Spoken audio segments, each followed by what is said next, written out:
Hey viewers, welcome to another game of the Casual Pro Gamer.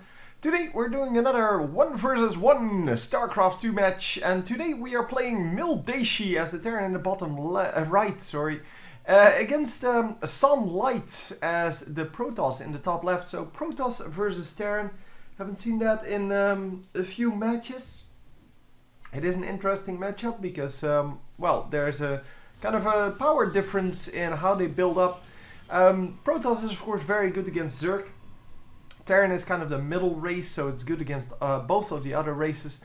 But yeah, there's a bit of a power difference in between mid game and early game, mid game, and late game, where the Terran can build up a very strong fortified position, while the Protoss is more about mobile units and, well, small attacks, things like that. So we'll have to see how this works out because, well, it is going to be all about that, well, unit choice, of course.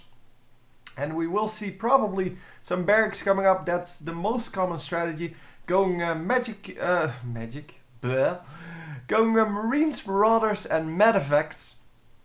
And of course, that is a very strong build. It can do a whole lot of damage to the Protoss, and it is a very good starter. And then, of course, normally we transfer into the siege tanks, and siege tanks help you hold a nice position in your base or in wherever on the map you want.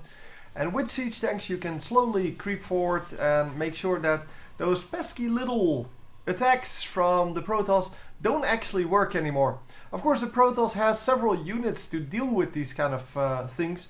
They have the Immortal to go up against the siege tanks, but the Immortals are very bad against the Marines. So it's going to be a little bit harder, I feel, for the Protoss player. Doesn't mean it's impossible. It's all about the unit choices, as I said, and it's all about what the Protoss can actually do to make sure that the Terran doesn't just waltz over him straight away. So, yeah, if he holds off the early game, then the mid game will be kind of in the advantage of the Protoss player, and late game will once again be in the Terran's favor. But of course, it all depends on the harassment, and we see the first harassment coming in. We have a little bit of an a solo attack coming in with just the one zealot. The one zealot is not going to do a whole lot, of course, normally, but it is going to at least do something.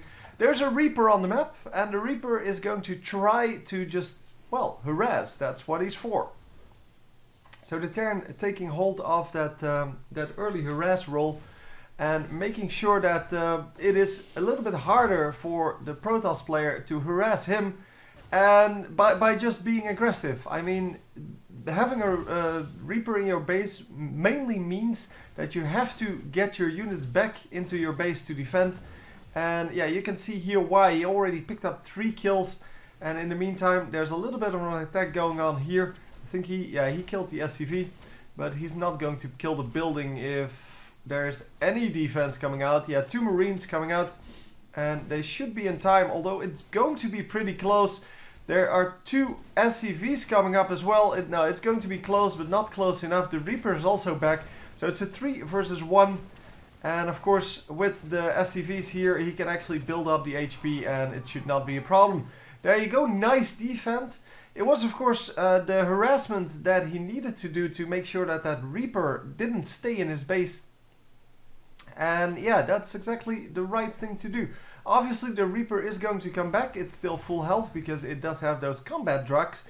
And the combat drugs heal it back up after a fight. As long as it doesn't die, it will heal up to full health again without the help of a medevac. And it is a really nice thing to have. So no probes here yet. So it's going to be hard to harass if there are no probes. But yeah, the 3 probes that did arrive, well, 2 of them took damage. And of course the Reaper could have done way worse if there wasn't a little bit of a defensive strategy here. But yeah, the Reaper now going to sit back. He knows that the Reaper is not going to be very effective anymore as long as these Stalkers are here. And with 3 Stalkers, he's going to get, well, 2 shot or something like that. Which of course is not really what he wants. So taking out a little bit of rocks here. I don't really know why, because it's not really in the way. But most people take them out because, well, just in case they want to build something over here, they now can. Otherwise, you can't build something there. And for those of you who don't know why those rocks are there, they used to be burrowed supply depots. But it was a strategy from the Protoss player, especially against Zerg, to put, when the ramp was like this, to put 2 pylons over here and then a cannon behind it. And it's virtually impossible to break for like the first 8 minutes or so. And by that time you will be so far behind, because obviously the Protoss player can just keep expanding. So he will have, because there's no threat of attacks, because you can see that, well, with a completely blocked base there's nothing that's going to happen. So the Protoss player with no threat of attack can just do whatever he wants. So he will build like 2-3 bases and, well, at least 1 expansion and maybe a 2nd expansion even, and just concentrate on building those probes, and he will be so far ahead that it's virtually impossible to come back. And that is just an investment of 350 minerals, because you're going to have the forge anyway, so that's not even part of the investment. And as you can see, the Terran actually doing some nice harassment here, and really taking the aggression into his hands and making sure that he puts on the pressure, not the other way around, and therefore going in with these small groups. And those small groups are actually doing really nicely, just doing a whole lot of damage, taking out a whole bunch of probes. And yeah, it's 19-1 in the probe assassinations, and even this little bit of more. Oh my god, that was so close. So the mothership core does not go down, but it's also not able to defend at this point. And look at that, the probes come off the line, 2 of them go down to that defense, 28-1 now, and that is going to just end the game right here. Because look at the difference in those harvesters, it's not going to be equal at all. And even though the units lost maybe a little bit in the advantage, no, it's not even in the advantage of the Protoss player. Thought he might get a little more out of that, because, well, the defense is always easier than the offense, especially with those cannons that you have on your nexus.